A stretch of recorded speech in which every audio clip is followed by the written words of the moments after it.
नमस्कार साथियों, आप सभी का फिर से स्वागत है साहित्य दर्पण प्रथम परिच्छेद के भाग 6 में। हमने पिछली बार पढ़ लिया था कि जो है आचार्य मम्मट ने जो अदोषौ कहा था, दोष से रहित ही काव्य होना चाहिए, ऐसा जो कहा था उसको उसको नकारते हुए जो है ये कहते हैं कि आपको अदोषौ नहीं कहना चाहिए था, क्योंकि दोष दो प्रकार के होते हैं, नित्य और अनित्य।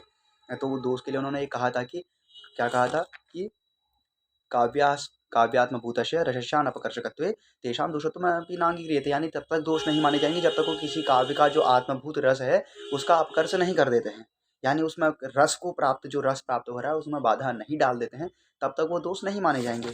और दोष दो प्रकार के होते, कहा था नित्य और अनित्य। तो आप ये कैसे कह सकते हैं कि दोष से रहित ही काव्य होना चाहिए? ऐसा तो हो नहीं सकता है।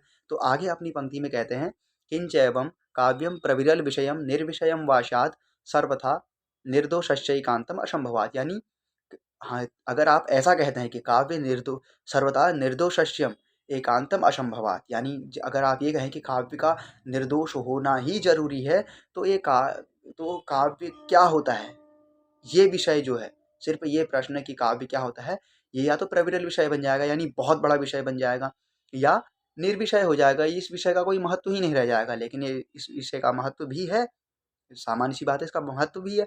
तो कह रहे हैं कि महत्व है, तो अगर आप ये अदोषौ कहते हैं तो वो ये कहना गलत है, कह रहे हैं, ठीक है। तो फिर उसके बाद कह रहे हैं, ये मैंने कहा था ना कि ये प्रश्न भी स्वयं ही करते हैं और उसका उत्तर भी देते हैं। तो प्रश्न का उत्तर देते हुए कहते हैं कि ननु ईषद अर्थे नए प्रयोगः चेत् तर्हि ईषद दोषौ शब्दार्थौ काव्यम इत्युक्ते निर्दोषयोः काव्यत्वं न स्यात्। अब कह रहे हैं चलो ठीक है, आपने आपने अदोषौ कहा है, न यानी न दोषौ अदोषौ, अगर ऐसा अर्थ मानते हैं तो नए के लगभग मेरे हिसाब से शायद 6 अर्थ होते हैं। आप ये अगर आपको इसका उत्तर पता चले तो उसका सही उत्तर जो है कमेंट बॉक्स में आप लिख सकते हैं कि नए के इतने अर्थ होते हैं। तो उनमें जो एक अर्थ है, अगर आप कह रहे हैं कि अगर आप नए का यानी न दोषौ अदोषौ, यहाँ पर नए तत्पुरुष है ना, तो कह रहे हैं उसी नए का जो है, नए तत्पुरुष का जो आप प्रयोग अगर इस अर्थ में करते हैं कि ईषद दोषौ शब्दार्थौ काव्यम, यानी थोड़ा सा दोष से युक्त जो शब्द और अर्थ वो काव्य है, अगर आप ऐसा अर्थ करते हैं, ठीक है। तो थोड़ा सा तो कह रहे हैं कि इत्युक्ते निर्दोषयोः काव्यत्वं न स्यात्, अगर आप ऐसा अर्थ करते हैं, किसी ने शंका की कि भैया हम ऐसा कहते हैं कि ईषद दोषौ शब्दार्थो काव्य, यानी जिसमें थोड़ा सा दोष हो वो काव्य माना जाए, तो कह रहे ऐसा भी नहीं है। ऐसा क्यों नहीं है? निर्दोषयोः काव्यत्वं न स्यात्, यानी जो निर्दोष होगा, जिसमें कोई दोष नहीं है ना, जिस काव्य में सचमुच में कोई दोष नहीं था, तो वो काव्य माना ही नहीं जाएगा, क्योंकि आप तो आपके लक्षण के अनुसार क्या है कि थोड़ा सा दोष होना चाहिए। तो नए का एक अर्थ तो इन्होंने ये कहा कि अगर नए के अर्थ में अगर आप नए का एक ये अर्थ लेते हैं कि थोड़ा सा दोष जिस शब्द और अर्थ में हो उससे युक्त जो होगा वो काव्य होगा, तो ऐसा नहीं हो सकता, कह रहे हैं, क्योंकि जो निर्दोष होगा, जिसमें एक भी दोष नहीं होगा, वो काव्य माना ही नहीं जाएगा, ठीक है। फिर कह रहे हैं, अगला कह रहे हैं, सती संभवे ईषद दोषौ इति चेत, अगर आप कह रहे हैं कि वो थोड़ा सा दोष हो और थोड़ा सा ना हो, थोड़ा सा गुण थोड़ा सा दोष, यानी बराबर बराबर आप ले लेते हैं कि ईषद दोषो ईषद गुणम, यानी थोड़ा सा दोष थोड़ा सा गुण ऐसा हो, तो एतदपि काव्य लक्षण अवाच्यम, ये भी काव्य के लक्षण में उचित नहीं। ये क्या बात हुई कि थोड़ा सा ये हो थोड़ा सा वो हो तो इसलिए काव्य होगा? ये नहीं हो सकता। कह रहे क्यों नहीं हो सकता? रत्नादि लक्षण कीटानुवेदादि परिहारवत, कह रहे हैं कि अगर रत्न में, यानी एक हीरा समझ लीजिए, एक हीरा जो है, उस हीरे में क्या होगा कि अगर थोड़ी सी भी अगर खरोंच लग गई, यानी कीड़े ने हल्का सा काट दिया उसे, कीट का अनुवेद हो गया, यानी वार हो गया एक, तो उस कीट के अनुवेद से अगर थोड़ा सा गंदा हो जाता है, तो वो क्या क्या ऐसा हो जाता है कि वो काव्य नहीं होता, सॉरी माफ कीजिएगा, मतलब वो रत्न नहीं होता। मतलब सामान्य सी बात है, जैसे एक धातु में या एक रत्न में कीड़े के काट देने से उस धातु का जो मूल्य है, यानी उस धातु का जो अस्तित्व है, यानी अगर वो एक हीरा है, तो क्या उस हीरे को हीरा कहना हम बंद कर देते हैं? नहीं होता ना। वैसे ही कह रहे हैं, काव्य में थोड़ा सा दोष हो भी जाए तो क्या हम उसको काव्य कहना बंद कर दें? ऐसा नहीं हो सकता है, कह रहे हैं। कीटाणुविधादि परिहार, जैसे कीट के रत्न में कीड़े के काटने से उस रत्न की जो क्या कहते हैं रत्नत्व है उसका, जो उसकी मुख्यता है, जो उसका नाम है, वो चेंज नहीं होता, वो नहीं बदलता है। उसी प्रकार से काव्य में अगर थोड़ा सा दोष हो तभी काव्य माना जाए, अगर आप ऐसा कहते हैं तो ये भी नहीं हो सकता, कह रहे हैं, क्योंकि काव्य में थोड़ा सा दोष होगा, उसके होने से अगर काव्य नहीं माना जाएगा तो ये गलत होगा। ऐसे तो हम फिर हीरे में थोड़ा सा अगर कीड़े ने काटा है तो इसको हीरा ही नहीं है ऐसा कह सकते हैं? तो ऐसा नहीं हो सकता, कह रहे हैं। नहीं कीटानुवेदादयो रत्नस्य रत्नत्वं व्याहंतुम ईशाः किंतु उपादेय तारतम्यमेव कर्तुम, कह रहे हैं कि जो रत्न होता है, कीट के अनुवेद यानी कीड़े के अनुवेद से रत्न की रत्नत्व जो होता है उसमें कोई फर्क नहीं पड़ता, उसमें कोई नष्टता नहीं आती है। किंतु उपादेय तारतम्य में कर्तुम, उसकी जो उपादेयता थी, उसकी जो मुख्यता थी कि एक जो साफ हीरा था, एक जो कीट का अनुवेद वाला हीरा था, यानी कीड़े ने जिसको काटा हुआ है, उनमें थोड़ा सा अंतर आया था कि हाँ उपादेयता में थोड़ा मुख्य था, जो मतलब एक वो आया था कि हाँ ये अच्छा है, ये थोड़ा सा कम है, लेकिन रहते दोनों हीरे ही हैं। उसी प्रकार से उनकी उपादेयता में थोड़ा सा तारतम्यता आती है। उनके उनका जो एक अस्तित्व है, उनके रत्नत्व है जो है वो नष्ट नहीं होता है। खरीदेंगे आप वो भी और खरीदेंगे ये भी, हीरा वो भी है, हीरा ये भी है। तो उसी प्रकार से श्रुति दुष्टादयो दोषाः काव्ये अपि काव्यस्य, किंतु उसी प्रकार जो श्रुति दुष्टादि जो दोष होते हैं कह रहे हैं वो भी काव्य में ऐसे ही होते हैं। उनके थोड़ा सा अगर कहीं पर दोष हो जाए तो उससे काव्यत्व तो नष्ट नहीं हो जाता है कह रहे हैं। जैसे रत्न में थोड़ा सा काटने से काव्यत्व रत्न तो नष्ट नहीं होता, उसी प्रकार से काव्य में थोड़ा सा दोष होने पर काव्य तो नष्ट नहीं हो जाता है। मतलब वो अपनी उसी बात को सिद्ध कर रहे हैं कि जब तक रस का उसमें अपकर्ष ना हो तब तक वो दोष नहीं माना जाएगा। तो उसी के लिए कह रहे हैं कि ये लक्षण सही है कि जब तक दोष का होगा, जब तक उसमें दोष के द्वारा रस का अपकर्ष नहीं किया जाएगा तब तक ही वो क्या होगा, उसमें दोष माना जाएगा।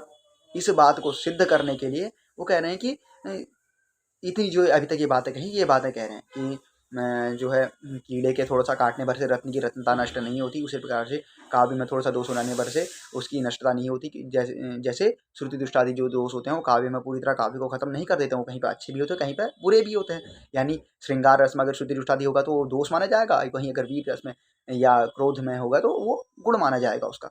ठीक।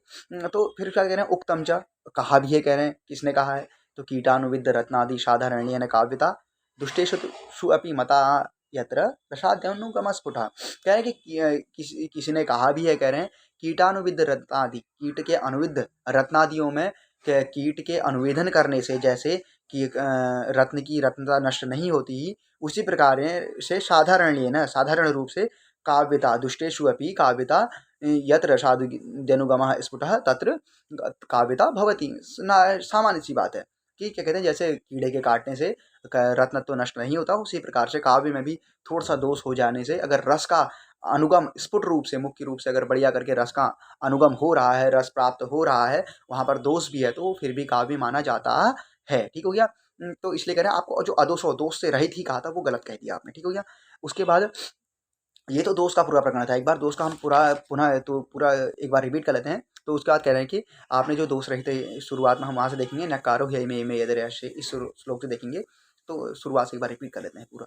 तो कह रहे हैं कि नकारो ह्ययमे यदि, यहाँ पर जो कहा था आपने अदोषौ कहा था, यहाँ पर तो दोष है, ये उत्तम काव्य की श्रेणी में जाना जाता है काव्य। तो फिर क्या कहते हैं, इस हिसाब से तो आप गलत हो गए। आपके क्या हो गया, आपके काव्य में अव्याप्ति लक्षण दोष हो गया। अव्याप्ति, अधिव्याप्ति और असंभव, आपके 3 प्रकार के दोष पिछले वाले मैंने कक्षा में बताए हैं। तो फिर इसके बाद कह रहे हैं कि अगर फिर काव्य के कोई एक अंश के दोष दुष्ट हो जाने से पूरा काव्य दुष्ट यानी दोष युक्त नहीं होता है, कह रहे हैं। क्यों, तो क्या होता है, कह रहे हैं तो उन्होंने पूछा कि एक तो फिर उनका, भैया आप दोष किसे मानते हो, दोष कब होता है, ऐसा कब मानते हो? तो उसके लिए कहते हैं कि काव्यस्यात्मभूतस्य रसस्यान अपकर्षकत्वे तेषां दोषत्वम् अपि न अंगीक्रियते। जब तक काव्य में रस का जो है हमें अपकर्ष नहीं हो, वैसे ही जैसे खाना खाते वक्त अगर हमें चावल में थोड़ा सा अगर कोई कंकड़ मिल गया और वो कंकड़ हमारे दांतों से लग गया, तो हम कहते हैं कि कंकड़ था। अगर वही कंकड़ अगर निगल करके सीधे पेट में चला जाता तो हमें उसमें दोष नहीं लगता। उसी प्रकार से अगर रस का हमें क्रमिक आनंद मिल रहा है रस से, और उसमें दोष होने के बावजूद उसमें कोई प्रॉब्लम नहीं हो रही, तो वो वहाँ पर वो दोष नहीं माना जाएगा। वहीं अगर दोष से हमें रस के अनुगम में थोड़ा सा प्रॉब्लम हो रही है, थोड़ा सा परेशानी हो रही है, रस थोड़ा सा बीच में हट रहा है, तो वो वहाँ पर दोष माना जाएगा, और वो दोष से युक्त जो होता है काव्य नहीं होता है, ऐसा कहना चाह रहे हैं। ठीक। उसके बाद कह रहे हैं कि अगर आप नए के अर्थ में थोड़ा सा दोष से युक्त काव्य ऐसा मानते हो, तो कह रहे हैं ऐसा काव्य नहीं कहना चाहिए, ऐसा नहीं कहना चाहिए। जो निर्दोष होगा वो तो काव्य ही नहीं माना जाएगा।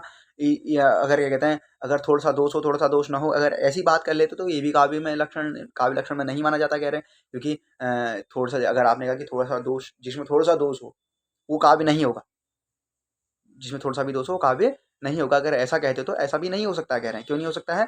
क्योंकि जैसे रत्न आदि के उसमें क्या होता है, कीड़े के काटने से उसमें कोई फर्क नहीं पड़ता। रत्न अगर हीरा था हीरा ही रहेगा, पन्ना था पन्ना ही रहेगा, उसकी रत्नता में कोई थोड़ा सा उपादेयता में उनकी जो मुख्यता गौणता है कि ये हीरा साफ है, ये थोड़ा सा गंदा है, ये थोड़ा सा, लेकिन हीरे को कहा हीरा ही चाहता है। उसी प्रकार से जो है क्या कहते हैं, काव्य में दोष भी होते हैं। अगर रस का अनुगम क्रमिक हो रहा हो, बढ़िया करके उसका रस का आनंद मिल रहा हो, तो वो दोष नहीं माना जाएगा। अगर रस का अगर वहाँ पर बाध हो रहा है तो वो दोष माना जाएगा। ठीक हो गया। ये हमारा जो अदोषौ कहा था उन्होंने, किसने, आचार्य मम्मट ने, तददोषौ शब्दार्थो शगुणा वनलंकृति पुनः क्वापि। यहाँ पर जो उन्होंने अदोषौ कहा था, उसके इसमें उसके क्रम में इन्होंने ये अदोषौ शब्द जो पद था एक पूरे लक्षण में, उस पद को हटा दिया। इन्होंने कहा कि ऐसा आपको नहीं कहना चाहिए। अब शब्दार्थ तो हो नहीं सकता, शब्दार्थ तो शब्द से, शब्द और अर्थ युक्त को तो काव्य होगा ही होगा, सामान्य सी बात है। लेकिन ये शब्द सगुणों को काटने का प्रयास अब ये अगली अपनी जो है अगली कारिका में करेंगे। तो थोड़ा सा हम इसका प्रारंभ कर देते हैं, बाकी फिर अगली कक्षा में करेंगे। तो कहते हैं किंच शब्दार्थ्यो सगुणत्व विशेषणम अनुपपन्नम उपपन्नम अनुपपन्नम न उपपन्नम अनुपपन्नम। ठीक हो गया। तो कह रहे हैं कि किंच और क्या, शब्दार्थयो हो, शब्द और अर्थ में अगर आप कह रहे हैं सगुणत्व विशेषणम, अगर आप सगुणत्व उसका जो है शब्दार्थयों का अगर आप विशेषण जो क्या कहते हैं शगुणों कहा था ना वहाँ पर, तो शगुणों को अगर आप शब्दार्थ का विशेषण लेते हैं तो ये अनुपपन्न है, उपपन्न यानी उचित नहीं है कह रहे हैं। शब्दार्थियों में आपको शगुणों भी कहना नहीं चाहिए कह रहे हैं। तो क्या क्यों नहीं कहना चाहिए, गुणानाम रसैक धर्मत्वस्य, गुणों का जो है रस का एक धर्म होने के कारण, मतलब गुण जो है वो क्या है, रस का एक धर्म है। अब धर्म क्या होता है, तो समझिए जैसे मैं हूँ अंगी, मेरी आत्मा अंगी, ये अंग हो गए, ये हाथ पाँव आँखें नाक गला जीभ मुंह त्वचा जितनी भी चीजें हैं ये सब अंग हो गए। ठीक, और आत्मा हो गई अंगी। वैसे ही आपने कई जगह पर सुना होगा अंग अंगी धर्म धर्मी इत्यादि जो सुने हैं। तो धर्मी कौन हो गया, यानी जो आत्मा है वो रस है। तो अभी कहते हैं वाक्यम रसात्मकम काव्य में आगे कहते हैं, यानी जो है काव्य वही माना जाता है वाक्य में रस हो, तो रस से युक्त तो वाक्य ही काव्य माना जाता है कह रहे हैं। तो यानी वे वाक्य जो रस है उसको काव्य की आत्मा मानते हैं। ठीक हो गया, काव्य की आत्मा रस को मानते हैं। तो कह रहे हैं कि ये जो गुण है, अब ये गुण जो है ये रस के धर्म है कह रहे हैं, यानी रस का एक अंग है कह रहे हैं, रस मुख्य है। तो आपको ये सगुणों कहने की जरूरत ही नहीं थी, क्योंकि ये रस के साथ स्वयं ही आएंगे, ये रस के साथ स्वयं ही आएंगे। सगुणों यानी गुण के साथ होना चाहिए, ऐसा कहा था ना उन्होंने। तो उसी के लिए कह रहे हैं कि आपको सगुणों कहना नहीं चाहिए था, क्योंकि सामान्य सी बात है, अगर आप रस को इसके साथ ले आएंगे तो रस के अंग है यानी धर्म है, और रस धर्मी है यानी अंगी है, मुख्य है जो आत्मा है। तो वो जो आत्मा रस है उसके ये अंग है, उसके ये धर्म है गुण। तो ये ऐसा क्यों कह रहे हैं, तो किसी ने पूछा कि आप ऐसा कैसे कह सकते हैं, तो ऐसा इसलिए कह रहा हूँ, कह रहे हैं कि ये रसस्यांगिनो धर्माः शौर्यादयः इवात्मना इवात्मनः, तो आत्मनः एव कह रहे हैं कि आपने ये खुद ही कहा है, किसने कहा है, इत्यादि ना तेनेव प्रतिपादितत्वात्, कह रहे हैं कि आचार्य मम्मट ने स्वयं ही कहा है कि ये रसस्यांगिनो धर्माः शौर्यादयः इवात्मनः। तो आत्मनः यानी जो रस जो आत्मा है वो क्या है, शौर्यादय जो ये रस के रस जो अंगी है उसके धर्म यानी अंग है कौन, शौर्यादयः। यानी जैसे आत्मा इव आत्मना इव, जैसे शरीर में आत्मा होती है ना, वैसे ही रस के जो हैं, रस इनकी आत्मा है और ये रस जो है इसके अंग हैं। जैसे हमारी एक आत्मा है और आत्मा में जो हाथ पैर गला इत्यादि हैं ये क्या है, ये हमारे वो हैं धर्म है, ये हमारे ये उसके अंग है, ये उसके अंग है। वैसे ही जो रस है कह रहे हैं रसस्य अंगिनो, जो रस जो अंगी है उसके धर्म है क्या है, शौर्य आदि जो गुण है ना इत्यादि, ये गुण जो है उसके धर्म है कह रहे हैं। जैसे आत्मा के धर्म होते हैं, अंग होते हैं हाथ पैर इत्यादि, उसी प्रकार से रस ये क्या है, ये शौर्य आदि जो है ये धर्म है कह रहे हैं। इत्यादि ना तेने वो प्रतिपादितत्वात्, ये आप ही ने कहा है कह रहे हैं, आचार्य मम्मट के काव्य प्रकाश में कहा गया है कि ये जो है ये अंग हैं किसके, ये धर्म है रस के। तो अगर आप वही कह रहे हैं कि अगर आप रस के साथ ही कह देते तो रस को तो आपको लाना ही है, क्योंकि रस के जब तक दोष तभी होगा जब उसमें रस का बाध होगा, रस में बाधा आ रही होगी, रस को प्राप्त करने में बाधा आ रही होगी, यानी रस मुख्य है। वैसे ही कह रहे हैं अब ये यहाँ पर भी रस ला रहे हैं, कहने कि रस के जो हैं वो ये क्या है कौन, ये जो गुण हैं ये रस के धर्म हैं। तो रस कहेंगे तो उससे दोष का भी परिमार्जन हो जाएगा कि रस से युक्त होना चाहिए, यानी दोष उसमें नहीं होने चाहिए, और अगर रस कहेंगे तो उसके साथ ये सगुणों कहने की भी जरूरत नहीं पड़ेगी, कह रहे हैं आचार्य मोहम्मद से, क्योंकि आपने बताया है कि रस जो है रस के जो है धर्म है, क्या शौर्य आदि जो गुण है वो धर्म है, कह रहे हैं। तो ये कह दिया इत्यादि ना तेनेव प्रतिपादित्वात्। तो यहाँ तक हमने पढ़ लिया कि ये सगुणों को भी अब ये काटते हैं किसके द्वारा, रस के ही द्वारा। ये लोग ये जो है सगुणों को भी काटते हैं, कहते हैं कि सगुणों भी आपको नहीं बोलना चाहिए था, ये अतिरिक्त तो हो गया इसमें क्योंकि रस के साथ ये जुड़ करके आते। तो इस कक्षा को हम अगली बार देखेंगे। धन्यवाद। इसको लाइक शेयर सब्सक्राइब कीजिए ऐसी वीडियो को और पाने के लिए।